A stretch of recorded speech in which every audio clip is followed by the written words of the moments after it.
بسم اللہ الرحمن الرحیم۔ سب سے پہلے میں سویڈن میں ہونے والے اس واقعے کی جس نے تمام عالم اسلام کے مسلمانوں کو جو ہے وہ ایک بار پھر اس بات پہ مجبور کیا کہ وہ بائیکاٹ کریں ان تمام چیزوں کا کہ جن کا تعلق سویڈن سے ہے۔ سویڈن میں قرآن پاک کی بے حرمتی کی گئی، مسلمانوں کے دلوں کو جو ہے پھر چھنی کیا گیا، پھر اس بات کا اعادہ کیا گیا کہ فریڈم آف ایکسپریشن کے نام پر، یعنی کہ آزادی اظہار رائے کے نام پر مسلمانوں کے دلوں کو جو ہے وہ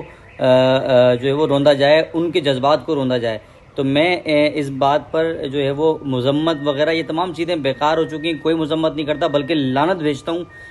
سویڈن کی حکومت پر بھی، سویڈن کے اس شخص پر خاص طور پہ کہ جس ملعون پہ کہ جس نے اس قرآن پاک کی بے حرمتی کی، اس عظیم کتاب کی بے حرمتی کی۔ دیکھیں یہ ایک جو ہے نا مغربی دنیا کا ایک کانسیپٹ ہے کہ فریڈم آف ایکسپریشن، یعنی کہ آزادی اظہار رائے کے نام پر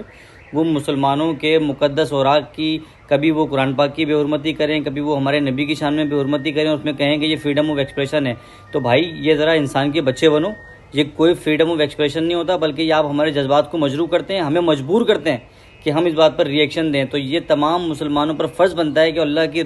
مقدس کتاب کی حفاظت کے لیے، اس کی حرمت کے لیے اپنے گھروں سے باہر نکلیں، احتجاج کریں، پروٹیسٹ ریکارڈ کروائیں اور اس بات کا ان کو احساس دلائیں کہ یہ کوئی فریڈم آف ایکسپریشن نہیں ہے بلکہ آپ یہ ہمارے دلوں کو چھنی کرتے ہیں۔ تو میں انشاءاللہ جو ہے وہ یوتھ پاور فاؤنڈیشن کی جانب سے، اپنی جانب سے، ایک مسلمان ہونے کی حیثیت سے بلکہ ایک انسان ہونے کی حیثیت سے بھی اس بات کی مذمت کرتا ہوں اور ان سب پر لعنت بھیجتا ہوں،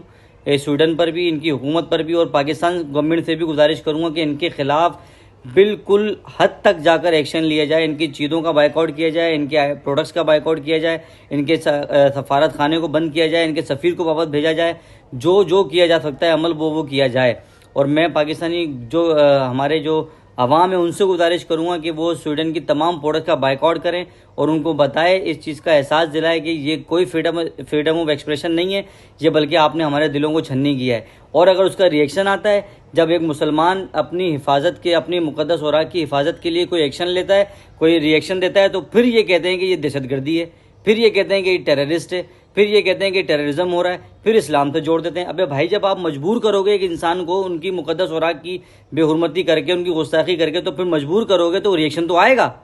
تو اس لیے ہوش کے ناخن لیں اور ان چیزوں کا بائیکاٹ کیا جائے۔ تمام عالم اسلام پر یہ لازم ہے کہ وہ قرآن پاک کی بے حرمتی کے لیے اپنے گھروں سے باہر نکلے۔ بہت شکریہ۔